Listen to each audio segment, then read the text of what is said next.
Now we're on to the Founders Award. And I do want Big Q to come onto stage for this one. And this award is presented by our former Mayor of Bristol, George Ferguson. It's taken me almost 4 hours to be given the chance to speak. I must be blessed. I'll buy a lottery ticket so I can go to Kenya on holiday. And when you are Kenyan, that Kenyan connection doesn't change.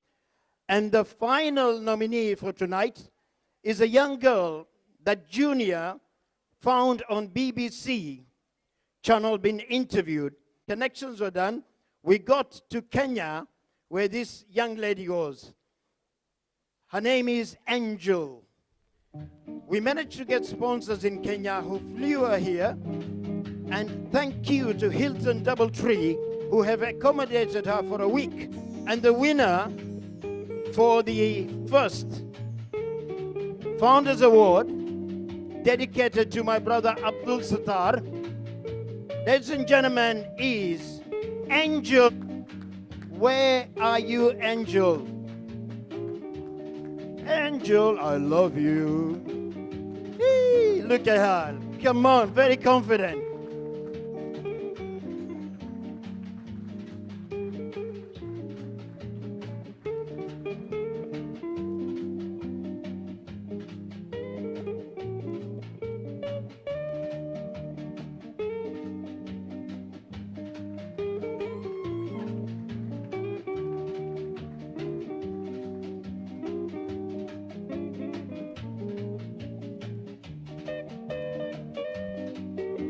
Ladies and gentlemen, this young lady has very, very much inspired me. And since meeting her when they flew in a little while ago, she has very much been a great, great person to be around. She's so, so much fun. She's always bubbly. She's so confident. And like I said, truly, truly inspirational. Angel, congratulations.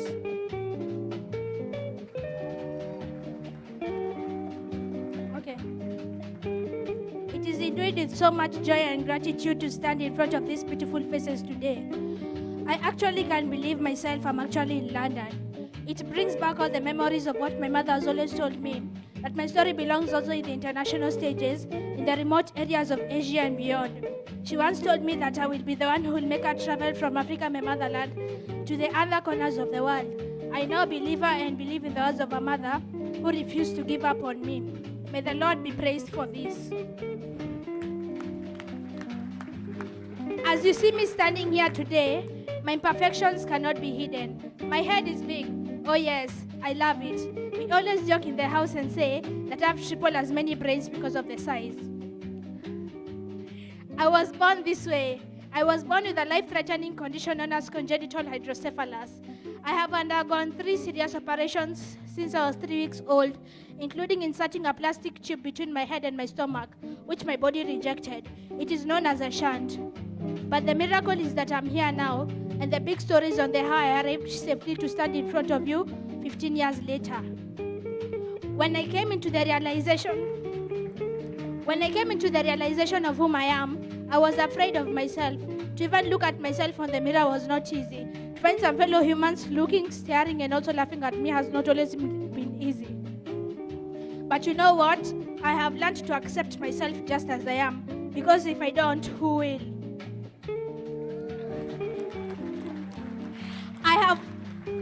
I have also learned to ignore the voices that call me names and refuse to quench the thirst of those who want me to give up and die.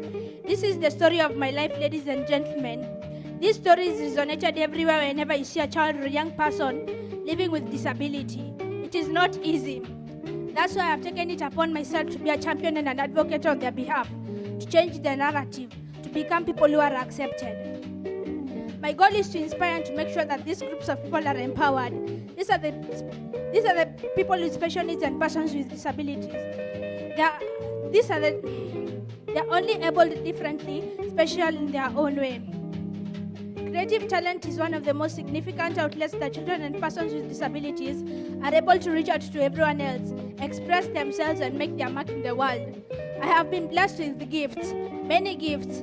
I must say, I still cannot fathom. Every new day I have used my talents in singing and also motivational speaking to magnify God's nature. Academically, I'm not the best. In fact, during the last year's Kenya Certificate of Primary Education exams, I scored a mark of 178 marks out of 500. But while at it, I have managed to influence the world despite my condition, because my marks are just at a number. My prize to get a scholarship at an institution that can empower me with music and arts. I am good with music, singing, and it's better I put my strengths into the fire to be trained in organ playing such as the piano, guitar, and others, and also learn more about personal development, public speaking, and all that's where my future endeavors are. I would like well-wishers to support me get this kind of specialized learning.